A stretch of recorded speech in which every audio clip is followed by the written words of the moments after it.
اعوذ باللہ من الشیطان الرجیم بسم اللہ الرحمن الرحیم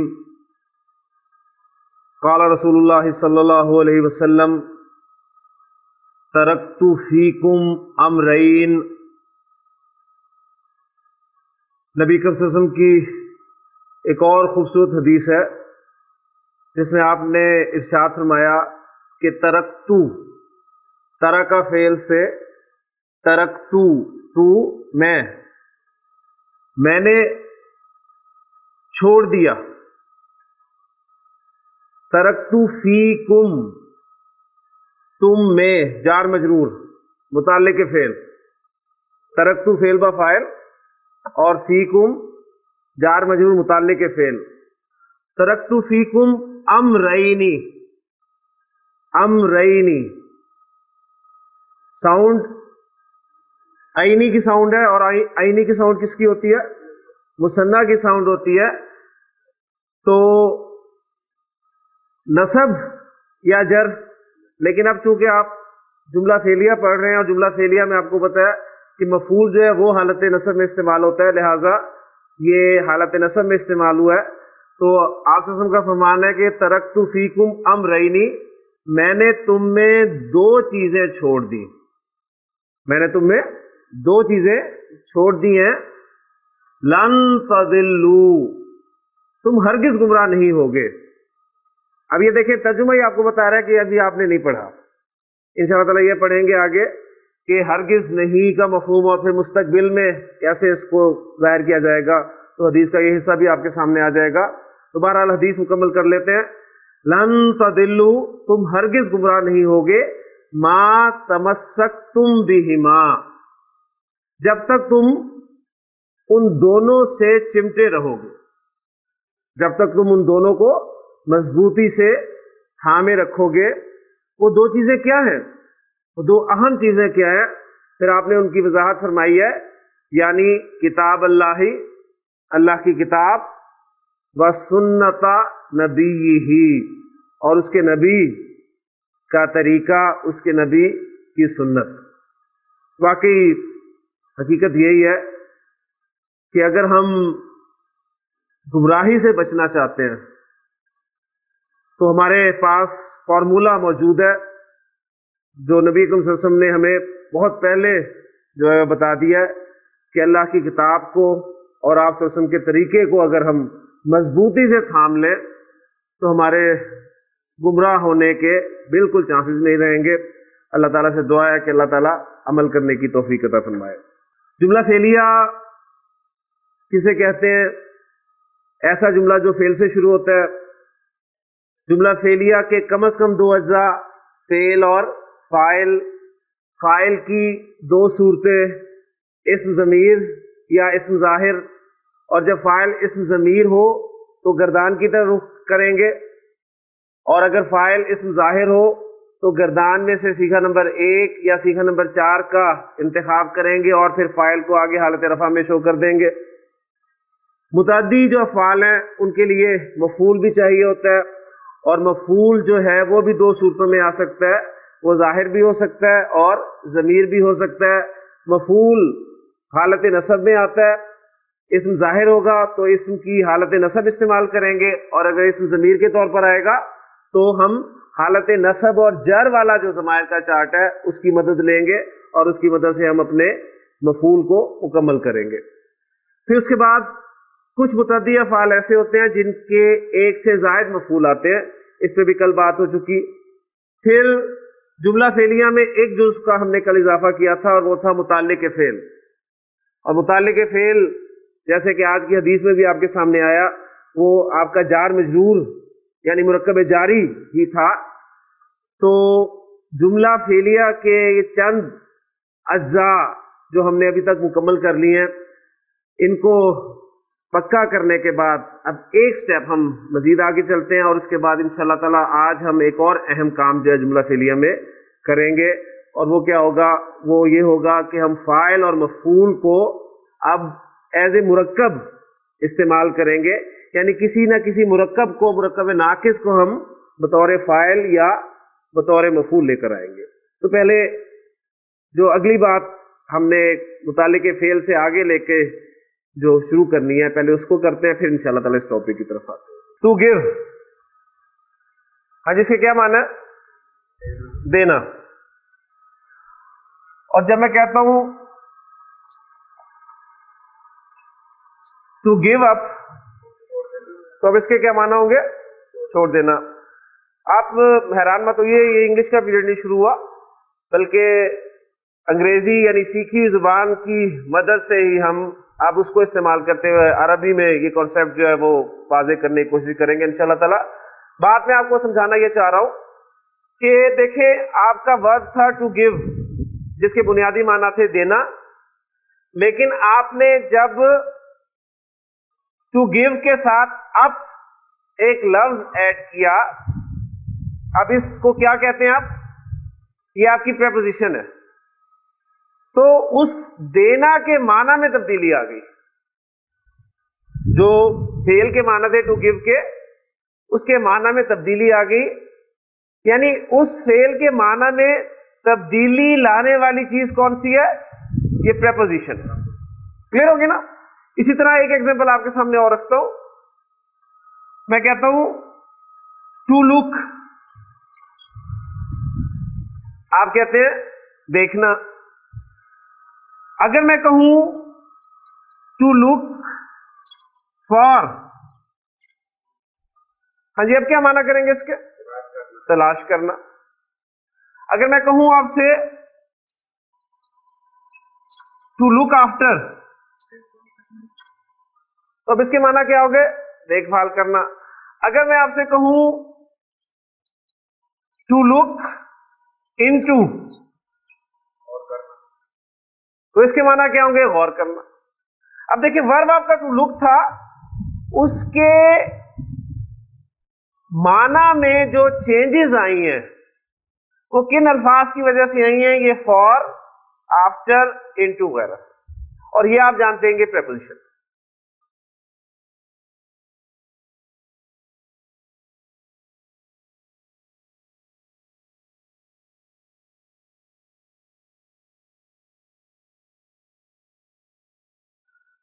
تو آج کا ہمارا ٹاپک جو ہے وہ یہ ہے جملہ فعلیہ میں پریپوزیشن کا استعمال. ٹھیک ہو گیا؟ اچھا اب یہ پریپوزیشن جو ہیں یہ اردو میں بھی استعمال ہوتی ہیں. اب لیکن چونکہ اردو ہماری اپنی زبان ہے، اس لیے ہمیں کبھی غور کرنے کی آپ کہہ لیں کہ فرصت ہی نہیں ملی کہ ہم غور کر کے ان پریپوزیشنز کو جو ہے سامنے رکھیں. مثلا میں ایک دو ایگزامپل آپ کے سامنے رکھتا ہوں، پھر عربی کی طرف آتے ہیں انشاءاللہ تعالی. دیکھیے آپ کہتے ہیں ہاتھ اٹھانا، اس کا اپنا ایک مفہوم ہے. پہلے اگر آپ سمپل اٹھانا کو لیں تو اس کا اپنا ایک مفہوم ہے، اس کے ساتھ جب آپ ہاتھ لگا دیتے ہیں تو ایک مفہوم اور بن جاتا ہے. لیکن یہ ہاتھ اٹھانا کے مفہوم میں بھی بہت سی تبدیلیاں آ سکتی ہیں. مثلا میں کہتا ہوں کہ میں نے آسمان کی طرف ہاتھ اٹھائے، آسمان کی طرف ہاتھ اٹھائے. اب ہاتھ اٹھانا کے کیا معنی ہوں گے جی؟ دعا مانگنا. زید نے اپنے بیٹے پر ہاتھ اٹھایا. اب ہاتھ اٹھانے کے معنی کیا ہے؟ مارنا. ٹھیک. میں کہتا ہوں کہ زید اپنے بیٹے سے ہاتھ اٹھا چکا ہے، اسے چھوڑ دیا.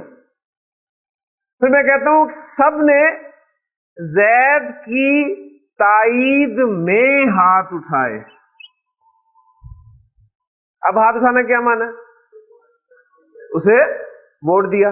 اب دیکھیں ہاتھ اٹھانا ہمارے پاس لفظ تھا، ایک آپ کہہ لیں کہ مرکب تھا، اس میں چینجز کہاں سے آئی ہیں؟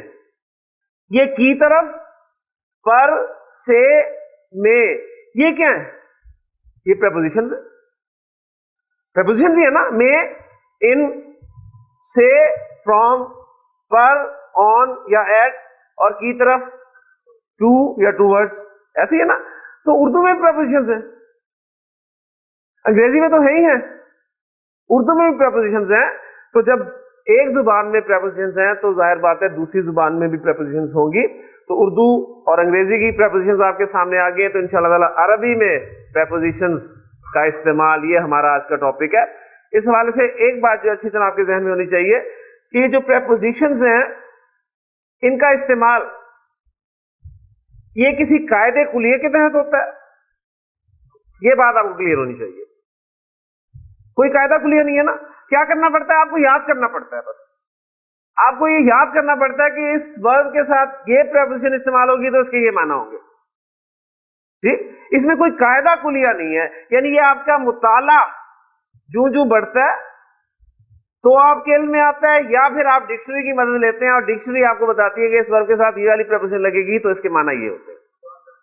یہ زبان دانی ہے. تو اسی حوالے سے میں آپ کو ذہنی طور پہ تیار کر رہا ہوں کہ عربی میں آپ کہیں گے تو بہت مشکل ٹاپک ہے، لیکن انگریزی میں جب آپ یاد کرتے رہے ہیں اور نمبر لیتے رہے اور اکثر انہی میں مار کھاتے رہے، تو اسی طرح ظاہر بات ہے ایک مشکل ٹاپک ہے، لیکن میرے نزدیک عربی زبان کا سب سے خوبصورت اور دلچسپ ترین ٹاپک ہے. مجھے تو بڑا مزہ آتا ہے پریپوزیشن کے ساتھ.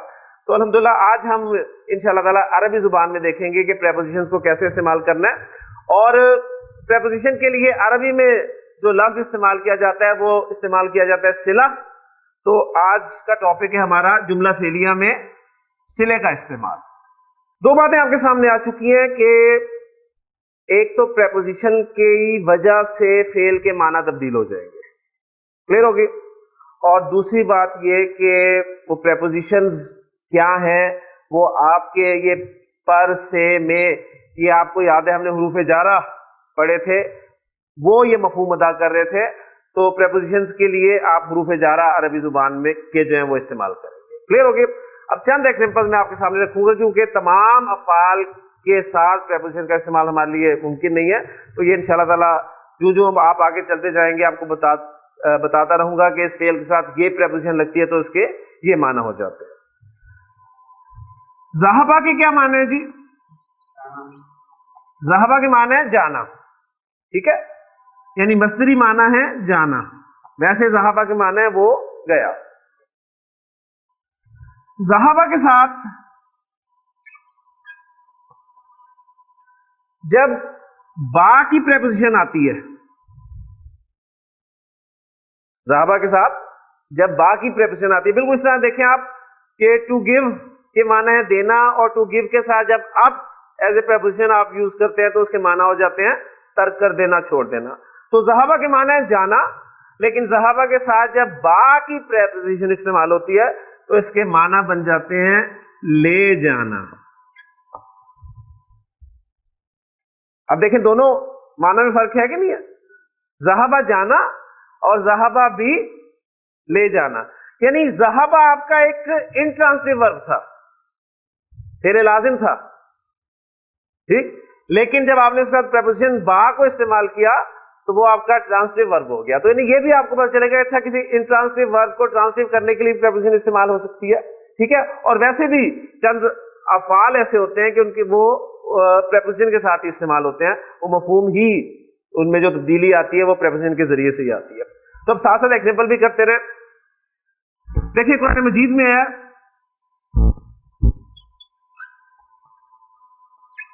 ذہب اللہ. کیا ترجمہ کریں گے آپ اس کا؟ اللہ گیا؟ نہیں، یعنی ابھی تک اس کے حوالے سے ترجمہ یہی بنتا ہے نا، ذہب اللہ، اللہ گیا. لیکن آپ دیکھیں گے آگے الفاظ ہیں بی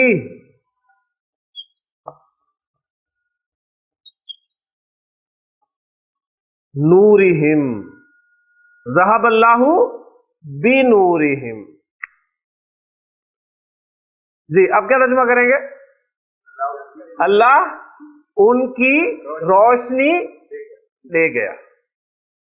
اللہ نے ان کی روشنی کو جو ہے وہ سلب کر دیا. اور یہ دیکھیے پریپوزیشن کس کے ساتھ لگ رہی ہے؟ اس مفعول کے ساتھ لگ رہی ہے. نہیں فعل کے ساتھ نہیں، مفعول کے ساتھ لگے گی نا. یعنی دیکھیں آپ کیا کہتے ہیں، please look into the matter, look into the matter. اب آبجیکٹ سے پہلے لگا رہے ہیں نا آپ، تو آبجیکٹ سے پہلے لگے گی. اور ظاہر بات ہے حروف جارہ ہیں، اور حروف جارہ کا اپنا ایک کام ہے کہ یہ اسم سے پہلے آ کے اسم کو حالت جر میں لے جاتے ہیں. تو اگر یہ با نہ ہوتا تو پھر کیا ہوتا؟ یہ مفعول کے طور پہ آتا تو یہ بنتا نورہم، ان کا نور، ان کی روشنی. لیکن با کی وجہ سے یہ جو ہے نورہم جر میں چلا گیا، تو ذہب اللہ بنورہم، اللہ ان کی روشنی لے گیا. اچھا، اب ایسے جملوں کا انالیسز آپ کس طرح کریں گے؟ ذہب فعل، اللہ فاعل، با جار، نورہم مضاف مضاف الیہ مل کے مجرور، جار اور مجرور مل کے، اور جار اور مجرور مل کے ہم یہ پہلے ہی کل کر چکے ہیں کہ متعلق فعل ہوتا ہے. ٹھیک ہے، ایک طریقہ تو یہ ہے کہ آپ اسے فعل کے متعلق کر دیں، جو سمپل آسان طریقہ. دوسرا طریقہ یہ ہے کہ آپ اسے اس طریقے سے کہہ سکتے ہیں کہ یہ نورہم جو ہے یہ یہاں پر جر میں ہے، لیکن چونکہ یہ اس کا مفعول ہے، لہذا یہ محل کے اعتبار سے منصوب ہے. یعنی ظاہراً یہ ظاہر میں تو مجرور ہے، لیکن یہ محل کے اعتبار سے جو ہے منصوب ہے. تو اس لیے میں نے بتایا نا یہ تھوڑا ذرا مشکل ہو جائے گا، تو اس لیے سمپلی وہ جو مجرور کا ہم نے کل کنسیپٹ پکا کیا ہے کہ جار مجرور متعلق ہوتے ہیں فعل کے، تو آپ اسے سمپلی متعلق کر لیں تو آپ کے لیے آسانی ہو جائے گی انشاءاللہ تعالیٰ. جو آگے جائیں گے تو یہ بات پکی ہو جائے گی. ایک فعل اور آپ کے سامنے رکھ رہا ہوں، نزلہ کے کیا معنی ہے جی؟ نزلہ نازل ہونا مین اترنا. ٹھیک ہے، تو اس کے مصدری معنی ہے اترنا. اچھا، نزلہ کے ساتھ جب با کی پریپوزیشن استعمال ہوتی ہے، اب یہ دوسری ایگزامپل بھی با پریپوزیشن کی آگئی، اس کا مطلب یہ نہیں ہے کہ پریپوزیشن صرف با کی استعمال ہوگی. بس ایگزامپل دوسری آپ کے سامنے با کی آگئی ہے. تو نزلہ بھی جب آئے گا تو اس کے معنی اترنا نہیں ہوں گے، اب ہوں گے اتارنا. اب دیکھیں، اترنا ایک انٹرانسٹیو ورب تھا، پھر لازم تھا. یعنی میں کہتا ہوں کہ میں گاڑی سے اترا، ٹھیک ہے، میں نے زید کو گاڑی سے اتارا. تو ظاہر بات ہے اب اتارنے کے لیے مجھے نزلہ کے ساتھ باقی پریپوزیشن جو استعمال کرنی. ایگزامپل سامنے رکھتا ہوں. نزلہ وہ اترا،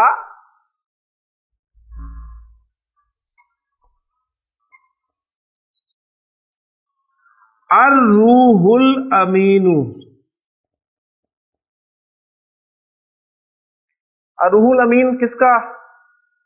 لگا جبریل علیہ السلام کا. تو کیا کہیں گے؟ جبریل علیہ السلام نازل ہوئے، اترے.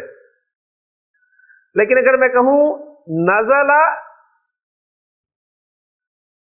بِهِ،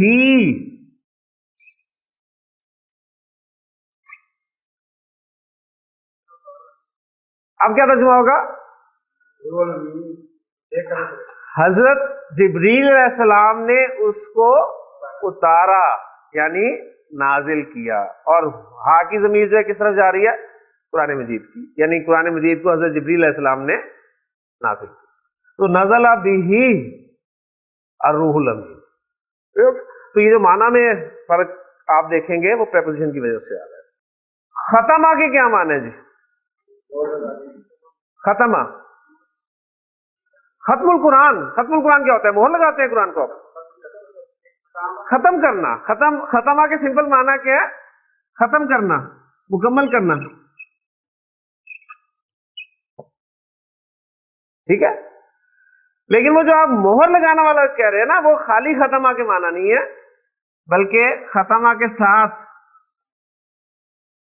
آپ الا کی پریپوزیشن استعمال کریں گے تو اب اس کے معنی بنیں گے مہر لگانا.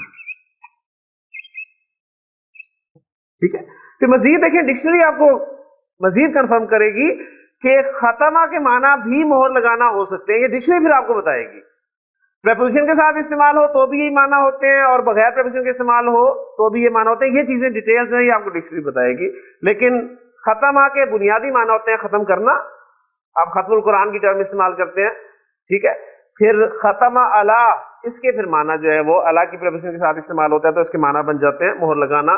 تو آپ دیکھیں قرآن مجید میں دیکھتے ہیں ختم اللہ، اللہ نے ختم کر دیا، ٹھیک ہے. اللہ، اب اللہ کی پریپوزیشن استعمال ہوگی، لہذا اب جو اس کے معنی ہیں وہ آپ کریں گے مہر لگانا کہ ختم اللہ علی قلوبہم، اللہ نے ان کے دلوں کو سیل کر دیا، اللہ نے ان کے دلوں پر مہر لگا دی. وعلی سمعہم، دیکھیں ساتھ اسے جوڑیں، اور ان کی سماعت پر. تو ختم اللہ علی قلوبہم وعلی سمعہم. پھر آگے ایک آپ کو وقف ملے گا، پھر آئے گا وعلی ابصارہم غشاوۃ. اب یہ پورا جملہ الگ سے ہے، وعلی ابصارہم غشاوۃ، اور ان کی آنکھوں پر ایک پردہ ہے. یعنی علی ابصارہم کو اس کے ساتھ نہیں جوڑیں گے آپ کہ اللہ نے ان کے دلوں پر مہر لگا دی، ان کی سماعت پہ مہر لگا دی اور ان کی آنکھوں پر مہر لگا دی. پھر وہ غشاوۃ جو ہے وہ خالی رہے گا. اس خالی کو نہیں، آپ یہی تو چیزیں ہیں، یہ وقف آپ کو چھوٹے چھوٹے نظر آتے ہیں نا، مصحف میں آپ دیکھیں گے تو وہاں سے پتہ چلے گا اچھا یہ جو وقف لگے ہیں یہ اس مفہوم کو بیان کرنے کے لیے جو ہے وقف لگائے ہیں. یعنی ختم اللہ علی قلوبہم وعلی سمعہم، اس کے بعد آپ کو ایک وقف نظر آئے گا اور پھر آگے ہوگا وعلی ابصارہم غشاوۃ، پھر وقف ہوگا وَلَهُمْ عَذَابٌ عظیم، ٹھیک ہے، اور ان کے لیے ایک بہت بڑا عذاب ہے. امارا کے کیا معنی ہوتے ہیں جی؟ حکم دینا. امارا کے معنی اس نے حکم دیا. میں کہتا ہوں امارا ربی، میرے رب نے حکم دیا، میرے رب نے مجھے حکم دیا. جی، میرے رب نے مجھے حکم دیا. ہاں جی بتائیں، اب مفعول کی ضرورت ہے نا، مفعول لگائیں. میرے رب نے مجھے حکم دیا، اب صرف مفعول چاہیے یہاں پر. ہمارا نی، ہمارا نی، اس نے مجھے حکم دیا. اب اس کو میں ظاہر کر رہا ہوں ربی، ہمارا نی ربی، میرے رب نے مجھے حکم دیا. اچھا، اب یہ ہمارا ایسا فعل ہے جو ایک مفعول پہ بات پوری نہیں کر رہا، یہ دو مفعول چاہتا ہے. یہاں پر دیکھیں بھی بات دھوری ہے، کیا حکم دیا بھائی؟ کس چیز کا حکم دیا؟ اب وہ جس چیز کا حکم دیا جائے گا وہ پریپوزیشن کے ساتھ استعمال ہوگا، یعنی وہ دوسرا مفعول ہے نا. ایک تو میرے رب نے مجھے حکم دیا، میں پہلا مفعول ہوں، اور کس چیز کا حکم دیا یہ دوسرا مفعول ہے. اب جو دوسرا مفعول ہے وہ پریپوزیشن کے ساتھ استعمال ہو رہا ہے، باقی پریپوزیشن کے ساتھ استعمال ہوگا امرنی ربی بالصلاۃ، میرے رب نے مجھے نماز کا حکم دیا. اب دیکھیں، یہ میں نے آپ کو اس وقت جب حروف جارہ پڑھائے تھے تو بتایا تھا کہ ان حروف جارہ کا اپنا ایک مفہوم ہے، اپنے ایک ان کے معنی ہیں، لیکن جب آپ ان کو اپنے اصل معنی میں استعمال ہوتا نہ پائیں تو پھر آپ یہ سمجھیں گے کہ یہ پریپوزیشن. اب دیکھیں نا، با کے معنی ہم نے کیا کیے تھے کے ساتھ، تو اب اس کا آپ لفظی ترجمہ وہی کرنا چاہیں تو بتائیں ترجمہ بنے گا کوئی کہ امرنی ربی، میرے رب نے مجھے حکم دیا بالصلاۃ، نماز کے ساتھ. مفعول نہیں بنا. تو اصل میں یہ با جو ہے یہ اس مفعول پہ، دوسرے مفعول پہ لگتا ہے جس چیز کا حکم دیا جائے. اسی طرح آپ دیکھتے ہیں، آپ اکثر وہ جملہ سنتے ہیں ان اللہ یأمرکم بالعدل، ٹھیک ہے، اللہ تعالیٰ تمہیں عدل کا حکم دیتا ہے. تو جس چیز کا حکم دیا جائے وہ با کی پریپوزیشن کے ساتھ استعمال ہوتا ہے. کلیئر ہو گیا جی؟ اس کے بعد دیکھیں ایک ورب ہے، آگے پڑھیں گے آپ تابہ. یہ چیزیں میں آپ کے سامنے ایک ایک کر کے لا رہا ہوں. دیکھیں، امارا میں آپ کے پاس 3 حروف ہیں اور تینوں حروف جو ہیں وہ حرکت کے ساتھ ہیں، لیکن انشاءاللہ تعالیٰ جب آپ آگے جائیں گے تو ایک ورب آپ کے سامنے آئے گا تابا، ایک ورب آپ کے سامنے آئے گا کالا. تو ان میں بھی دیکھیں آپ کو 3 حروف نظر آ رہے ہیں، لیکن درمیان والا حرف جو ہے بغیر کسی حرکت کے ہے. تو اب وہ حرکت کہاں گئی، یہ کیا تبدیلی ہے، یہ کیسے ہے، یہ ابھی بہت سفر جو ہے ہم نے طے کرنا ہے. لیکن تابا کے بنیادی معنی ہوتے ہیں لوٹنا، رجوع کرنا. ٹھیک ہے. تابا، تابا جو ہے یہ 2 پریپوزیشن کے ساتھ استعمال ہوتا ہے، الا، اور یہ الا کی پریپوزیشن کے ساتھ بھی استعمال ہوتا ہے. جس طرح آپ کے سامنے آیا تھا نا ٹو لک، فور کے ساتھ بھی استعمال ہو رہا ہے، آفٹر کے ساتھ بھی استعمال ہو رہا ہے، انٹو کے ساتھ بھی استعمال ہو رہا ہے، مختلف پریپوزیشن کے ساتھ استعمال ہو رہا ہے، مختلف معنی دے رہا ہے. تو تابا کا ورب اگر الا کی پریپوزیشن کے ساتھ استعمال ہو تو اس کے معنی ہوتے ہیں بندے کا اللہ کی طرف رجوع کرنا، یعنی بندے کا توبہ کرنا. ٹھیک ہے. توبو اللہ، اللہ سے معافی مانگو، اللہ کی طرف رجوع کرو. تو تابا جب الہ کے ساتھ آئے گا تو بندے کا اللہ کی طرف لوٹنا، اور جب تابا کا فعل الا کی پریپوزیشن کے ساتھ استعمال ہوگا تو اس وقت معنی ہوں گے اللہ کا بندے کی طرف متوجہ ہونا، یعنی اللہ کا بندے کی توبہ کو قبول کر لے. ٹھیک ہو گیا. اب دیکھیں الہ اور اللہ کی پریپوزیشن کے ساتھ فرق پڑ رہا ہے. بنیادی معنی وہی لوٹنا کے ہی ہے، یعنی بندے نے گناہ کیا تو وہ اللہ کی رحمت سے دور ہو گیا، اس نے معافی مانگی، رجوع کیا، ٹھیک ہے، وہ واپس اللہ کی طرف آیا. اب اللہ نے جب اسے معاف کر دیا تو اللہ بھی تو اس کی طرف، اللہ نے اس کی طرف توجہ کی، اللہ اس کی طرف متوجہ ہوا، اللہ اس کی طرف، اللہ نے اس کی طرف جو ہے وہ رجوع کیا، آپ کہہ سکتے ہیں. تو اس وقت پھر اللہ کی پریپوزیشن جو ہے استعمال ہو. تو یہ آپ کو پریپوزیشن جو ہیں یہ بتائیں گی کہ یہ فعل اب کس معنی میں استعمال ہوا ہے. اسی طرح آپ دیکھیں ایک فعل اور ہے، راغبہ. راغبہ کے معنی ہوتے ہیں خواہش مند ہونا. ٹھیک. راغبہ جب ان کی پریپوزیشن کے ساتھ استعمال ہوتا ہے تو اس کے معنی ہو جاتے ہیں اعراض کرنا. اب دیکھیں بالکل ہی معنی بدل گئے. راغبہ کے معنی ہے خواہش مند ہونا، آرزو کرنا، لیکن راغبہ ان کے ساتھ جب استعمال ہوگا تو اس کے معنی کیا ہو جائیں گے، اعراض کرنا، منہ موڑنا. تو حدیث وہ آپ اکثر سنتے ہیں کہ آپ سے فرمایا کہ من رغب عن سنتی، جس نے میری سنت سے اعراض کیا، جس نے میری سنت سے منہ موڑا، فلیس منی، تو وہ مجھ میں سے نہیں ہے، یعنی اس کا مجھ سے کوئی تعلق نہیں. ٹھیک ہے. تو راغبہ کے ساتھ ان کی پریپوزیشن جو ہے وہ استعمال ہو رہی ہے. کلیئر ہو گیا جی. تو یہ اب جیسے کہ آپ کو اندازہ ہو گیا ہوگا کہ ٹوٹلی یہ ڈیپینڈ کرتا ہے آپ کو بتانے پر، آپ کا مطالعہ. اب یہ چند بات آپ کے اگر ذہن میں آ گئے ہیں، بیٹھ گئے ہیں، تو اب آپ ان کو نوٹ کریں گے اور انشاءاللہ تعالیٰ جو آگے چلیں گے آپ کو پتہ چلے گا اچھا یہ ورب جو ہے اس پریپوزیشن کے ساتھ استعمال ہوتا ہے، اس کے معنی یہ ہوتے ہیں. یعنی آپ کا مطالعہ اور ڈکشنری جو ہے آپ کی مددگار ثابت ہوگی.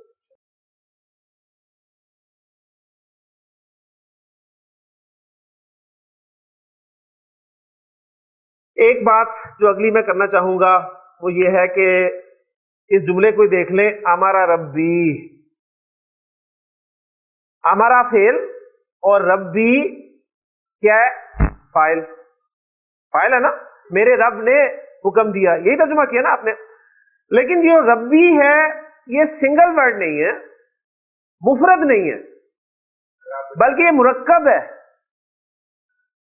کل تک ہم نے جتنی بھی ایگزامپلز کی تھی جملہ فعلیہ میں فاعل یا مفعول، وہ مفرد کی ایگزامپلز کی تھی. ہم نے کسی بھی مرکب کو فاعل یا مفعول کے طور پہ استعمال نہیں کیا.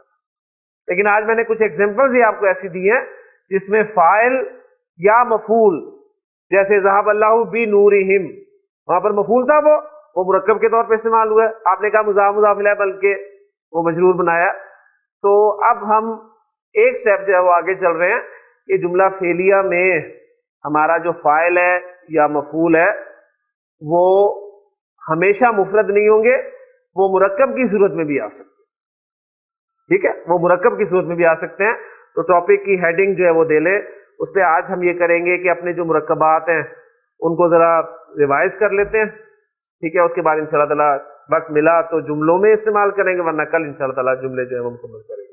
آپ کو یاد ہوگا ہم نے جب اسم پڑھنا شروع کیا تھا تو ایک فارمولا ہمارے سامنے آیا تھا کہ مفرد اور مفرد جب ملتے ہیں تو کیا بنتے ہیں؟ مرکب بنتے ہیں. ٹھیک ہے، اور مرکب کی کتنی اقسام ہیں؟ 2 اقسام ہیں. ایک ہوتا ہے مرکب ناقص اور ایک ہوتا ہے مرکب تام. ٹھیک ہو گیا؟ اچھا، مرکب تام کو ہم نے کیا کہا تھا؟ جملہ.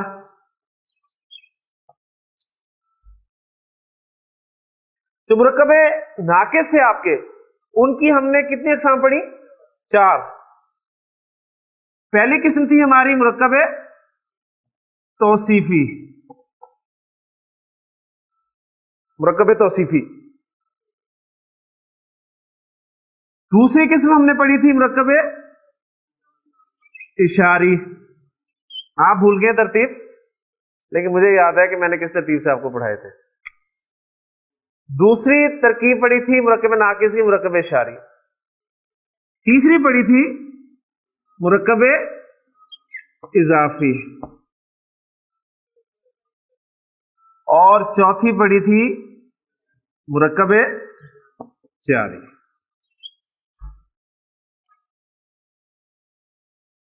اب یہ 4 مرکبات ناقصہ جو ہیں ہمارے جملہ فعلیہ میں استعمال ہوں گے. مرکب جاری کو ہم جملہ فعلیہ میں استعمال کر چکے ہیں، ہو چکا ہے نا؟ کس حیثیت سے استعمال ہوا ہے؟ متعلق فعل کے طور پہ استعمال ہوا ہے نا. ٹھیک ہے، تو اب رہ گئے مرکب توصیفی، مرکب اشاری اور مرکب اضافی. یہ تینوں مرکبات آپ کے فاعل کے طور پہ بھی استعمال ہو سکتے ہیں، مفعول کے طور پہ بھی استعمال ہو سکتے ہیں. کلیئر ہو گیا؟ مرکب جاری ہمارا متعلق فعل بن چکا ہے، لیکن مرکب توصیفی، مرکب اشاری، مرکب اضافی، یہ 3 مرکبات ناقصہ ہمارے جملہ فعلیہ میں فاعل کے طور پہ بھی استعمال ہو سکتے ہیں اور مفعول کے طور پہ بھی استعمال ہو سکتے ہیں. لیکن یہ استعمال کب ہوں گے؟ جب ہمیں یہ بنانے آئیں گے. مرکب توصیفی کیسے بنتا ہے؟ مرکب اشاری کس سے کہتے ہیں؟ یہ بنتا کیسے ہے؟ مرکب اضافی کیا ہوتا ہے اور اس کو عربی میں کنسٹرکٹ کیسے کیا جاتا ہے؟ تو میں نے اس میں بھی کہا تھا کہ انشاءاللہ یہ چیزیں ریپیٹ آپ کے سامنے ہوں گی، بار بار ریوائز ہوں گی، تو انشاءاللہ پکی ہو جائیں گی. اب ذرا تازہ کر لیں، آج ہم انہیں تازہ ہی کر لیتے ہیں، کل انشاءاللہ تعالیٰ انہیں جملوں میں استعمال کریں گے. تو مرکب توصیفی کس مرکب کو کہا جاتا ہے جی؟ ایسا مرکب ناقص جس میں ایک اسم دوسرے اسم کی صفت ہو. ٹھیک ہے، جس اسم کی صفت بیان کی جائے اسے کیا کہتے ہیں؟ موصوف. جس اسم کی صفت بیان کی جائے وہ موصوف کہلاتا ہے. عربی ترکیب میں اردو کی نسبت موصوف پہلے آتا ہے اور صفت بعد میں آتی ہے. تو مرکب توصیفی اصل میں موصوف اور صفت کا مجموعہ ہے. اور مرکب توصیفی کیسے بنتا ہے؟ اسم کے 4 پہلو، اعراب، جنس، عدد، وسعت، 4 پہلوؤں میں صفت موصوف کو فالو کرتی ہے، اس کے مطابق استعمال ہوتی ہے. مثلا آپ کہتے ہیں ولدن، آپ کا موصوف ہے اور اس کی صفت لانا چاہتے ہیں تو آپ کہیں گے صالحن. ولدن صالحن، ایک نیک لڑکا. اگر آپ کا موصوف معرفہ ہو جاتا ہے الولد تو صفت بھی الصالح ہو جائے گی. ٹھیک ہے، اگر آپ کا موصوف مؤنث ہو جاتا ہے یعنی بنتن آ جاتا ہے تو صفت بھی مؤنث ہو جائے گی، صالحتن ہو جائے گی.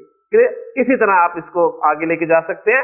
اور مرکب توصیفی میں اصل آپ کا موصوف ہوتا ہے, اصل حیثیت موصوف کو حاصل ہے, صفتوں سے فالو کر رہی ہے. اس کے بعد آئیں دوسرے مرکب شاری کی طرف, مرکب ناقص مرکب شاری کی طرف. مرکب شاری آپ کا ایسا مرکب ناقص ہے جس میں اسماء اشارہ استعمال ہو. بہت آسان ہے اس کو پہچاننا, یعنی اردو ترکیب اور عربی ترکیب سیم ہے, انگریزی ترکیب بھی اس کے ساتھ ہی ملا لیں. یعنی اشارہ, اس میں اشارہ پہلے آتا ہے, اور جس اسم کی طرف اشارہ کیا جائے اسے ہم نے کہا تھا مشار الیہ, مشار الیہ, وہ اس کے بعد میں آتا ہے. اور اس میں بھی مرکب توصیفی کی طرح مطابقت ہوتی ہے. ہم نے کہا تھا کہ اسماء اشارہ چونکہ سارے کے سارے معرفہ ہیں, لہذا مشار الیہ کو بھی معرفہ ہونا چاہیے. اور ظاہر بات ہے کسی اسم کی طرف اشارہ کر کے ہی آپ بولیں گے نا, تو قلم کی طرف اشارہ کرنا ہے تو آپ کہیں گے حاذل قلم, حاذل قلم, یہ قلم. اشارہ اور مشار الیہ پھر ہو گئے. تیسرے مرکب ناقص کی طرف آ جائیں, مرکب اضافی. مرکب اضافی کسے کہتے ہیں؟ ایسا مرکب ناقص جس میں ایک اسم کو دوسرے اسم کے ساتھ نسبت دی جائے. جس اسم کو نسبت دی جائے اسے مضاف کہتے ہیں, اور جس اسم کے ساتھ نسبت دی جائے وہ مضاف الیہ کہلاتا ہے. عربی ترکیب اردو ترکیب کے برعکس, مضاف پہلے آتا ہے اور مضاف الیہ بعد میں آتا ہے. مضاف پر نہ تو آپ الف لام داخل کرتے ہیں اور نہ ہی تنوین آتی ہے, اس کا اعراب ہلکا ہوتا ہے. اور اعراب ہلکا ہونے سے کیا مراد ہے؟ اگر اس میں تنوین آ رہی ہو اوریجنلی تو تنوین ہٹا دیں گے, اور مثنیٰ اور جمع سالم مذکر سے نون ہٹا دیں گے. مثلا آپ کہنا چاہتے ہیں کتاب کا لفظ مضاف کے طور پہ لانا چاہتے ہیں تو الف لام بھی نہیں لائیں گے, تنوین بھی نہیں لائیں گے, اور مضاف الیہ آپ کا ہمیشہ حالت جر میں کتاب الولدی, لڑکے کی کتاب. کلیئر ہو گیا جی, مرکب اضافی بن گیا. چوتھا اور آخری مرکب ناقص مرکب جاری. مرکب جاری کس مرکب کو کہتے ہیں؟ وہ مرکب ناقص جس میں حروف جارہ استعمال ہو, یعنی جار مجرور, ان کا مرکب جو ہے وہ مرکب جاری کہلاتا ہے. من البیتی, گھر سے.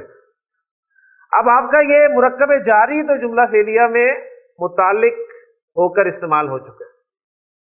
اب رہ گیا آپ کے مرکب توصیفی, مرکب شاری, مرکب اضافی. ان تینوں مرکبات کو میں نے آج ریوائز کر دیا آپ کے سامنے.